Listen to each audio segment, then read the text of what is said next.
ನೀವೆಲ್ಲರೂ ಬ್ಯಾಂಕಿಂಗ್ ಕ್ಷೇತ್ರದಲ್ಲಿ ಉದ್ಯೋಗಕ್ಕಾಗಿ ಹುಡುಕಾಟ ನಡೆಸುತ್ತಿದ್ದರೆ ಇಲ್ಲಿದೆ ನಿಮಗೊಂದು ಸಖತ್ ಗುಡ್ ನ್ಯೂಸ್. ಹೌದು, ಬ್ಯಾಂಕಿಂಗ್ ಸಿಬ್ಬಂದಿ ಆಯ್ಕೆ ಸಂಸ್ಥೆ ಅಂದ್ರೆ IBPS ದೇಶದಾದ್ಯಂತ ವಿವಿಧ ಸಾರ್ವಜನಿಕ ವಲಯದ ಬ್ಯಾಂಕ್ಗಳಲ್ಲಿ ಖಾಲಿ ಇರುವಂತಹ ಬರೋಬ್ಬರಿ 11,403 ಕಸ್ಟಮರ್ ಸರ್ವಿಸ್ ಅಸೋಸಿಯೇಟ್ ಅಂದ್ರೆ ಕ್ಲರ್ಕ್ ಹುದ್ದೆಗಳ ಭರ್ತಿಗೆ ಅಧಿಸೂಚನೆಯನ್ನ ಹೊರಡಿಸಿದೆ.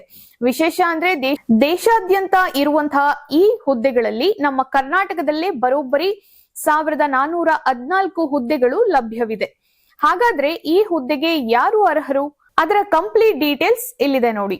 ಮೊದಲು ಪ್ರಮುಖ ದಿನಾಂಕಗಳನ್ನ ನೋಡುವುದಾದರೆ, ಆನ್ಲೈನ್ ಅರ್ಜಿ ಸಲ್ಲಿಕೆ ಈಗಾಗಲೇ ಆಗಸ್ಟ್ 1ರಿಂದ ಶುರುವಾಗಿದೆ. ಅರ್ಜಿ ಸಲ್ಲಿಸಲು ಮತ್ತು ಶುಲ್ಕ ಪಾವತಿಸಲು ಕೊನೆಯ ದಿನಾಂಕ ಬಂದು ಆಗಸ್ಟ್ 21 ಎನ್ನಲಾಗ್ತಾ ಇದೆ. ಇನ್ನು ಪ್ರಿಲಿಮಿನರಿ ಪರೀಕ್ಷೆಯು ಅಕ್ಟೋಬರ್ 10 ಮತ್ತು 11ರಂದು ನಡೆದ್ರೆ, ಮುಖ್ಯ ಪರೀಕ್ಷೆ ಡಿಸೆಂಬರ್ 27ರಂದು ನಡೆಯಲಿದೆ. ಅಂತಿಮವಾಗಿ 2027ರ ಮಾರ್ಚ್ ನಲ್ಲಿ ಆಯ್ಕೆ ಪಟ್ಟಿ ಬಿಡುಗಡೆಯಾಗಲಿದೆ. ಇನ್ನು ವಿದ್ಯಾರ್ಹತೆ ಏನಪ್ಪಾ ಅಂದ್ರೆ, ಮಾನ್ಯತೆ ಪಡೆದಂತಹ ವಿಶ್ವವಿದ್ಯಾನಿಲಯದಿಂದ ಯಾವುದೇ ವಿಷಯದಲ್ಲಿ ಪದವಿ ಅಂದ್ರೆ ಡಿಗ್ರಿ ಪಾಸ್ ಆಗಿರಬೇಕು.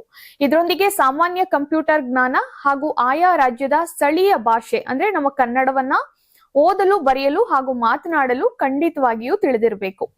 ವಯೋಮಿತಿಯ ವಿಚಾರಕ್ಕೆ ಬಂದ್ರೆ, ಆಗಸ್ಟ್ 1, 2026ಕ್ಕೆ ಅನ್ವಯವಾಗುವಂತೆ ಅಭ್ಯರ್ಥಿಗಳಿಗೆ 20ರಿಂದ 28 ವರ್ಷ ವಯಸ್ಸಾಗಿರಬೇಕು. ಜೊತೆಗೆ SC ST ಅಭ್ಯರ್ಥಿಗಳಿಗೆ 5 ವರ್ಷ ಹಾಗೂ OBC ಅಭ್ಯರ್ಥಿಗಳಿಗೆ 3 ವರ್ಷಗಳ ವಯೋ ಸಹಜ ಸಡಿಲಿಕೆ ಕೂಡ ಸಿಗಲಿದೆ.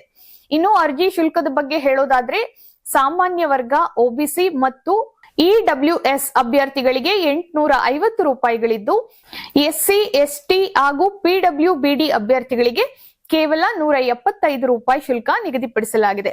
ಅರ್ಜಿ ಸಲ್ಲಿಸುವುದು ತುಂಬಾ ಸಿಂಪಲ್. ನೀವೇ ನೇರವಾಗಿ IBPS ನ ಅಧಿಕೃತ ವೆಬ್ಸೈಟ್ಗೆ ಭೇಟಿ ನೀಡಿ ಅಲ್ಲಿನ ಲಿಂಕ್ ಮೇಲೆ ಕ್ಲಿಕ್ ಮಾಡಿ. ನಿಮ್ಮ ಇಮೇಲ್ ID ಹಾಗೂ ಮೊಬೈಲ್ ನಂಬರ್ ಅನ್ನ ಬಳಸಿ ರಿಜಿಸ್ಟರ್ ಅನ್ನ ಮಾಡಿ. ಅಗತ್ಯ ದಾಖಲೆಗಳು, ಫೋಟೋ ಮತ್ತು ಸಹಿಯನ್ನ ಅಪ್ಲೋಡ್ ಮಾಡಿ. ಆನ್ಲೈನ್ ಮೂಲಕ ಶುಲ್ಕವನ್ನ ಪಾವತಿಸಿ ಅರ್ಜಿಯನ್ನ ಸಬ್ಮಿಟ್ ಮಾಡಿ. ಕೊನೆಯದಾಗಿ ಅಪ್ಲಿಕೇಶನ್ ಪ್ರತಿಯನ್ನ ಡೌನ್ಲೋಡ್ ಮಾಡಿಟ್ಟುಕೊಳ್ಳಿ. ಒಟ್ಟಿನಲ್ಲಿ ಬ್ಯಾಂಕ್ ಜಾಬ್ ಕನಸು ಕಾಣುತ್ತಿರುವಂತಹ ಯುವಕರಿಗೆ ಇದು ಗೋಲ್ಡನ್ ಅವಕಾಶ ಅಂತಲೇ ಹೇಳಬಹುದು. ಕೊನೆಯ ದಿನಾಂಕದವರೆಗೆ ಕಾಯದೆ ಆದಷ್ಟು ಬೇಗ ಅಪ್ಲೈ ಮಾಡಿ ನಿಮ್ಮ ಕನಸಿನ ಹುದ್ದೆಯನ್ನ ಪಡೆಯಲು ಕಠಿಣ ಪ್ರಯತ್ನದೊಂದಿಗೆ ಯಶಸ್ವಿಯಾಗಿ.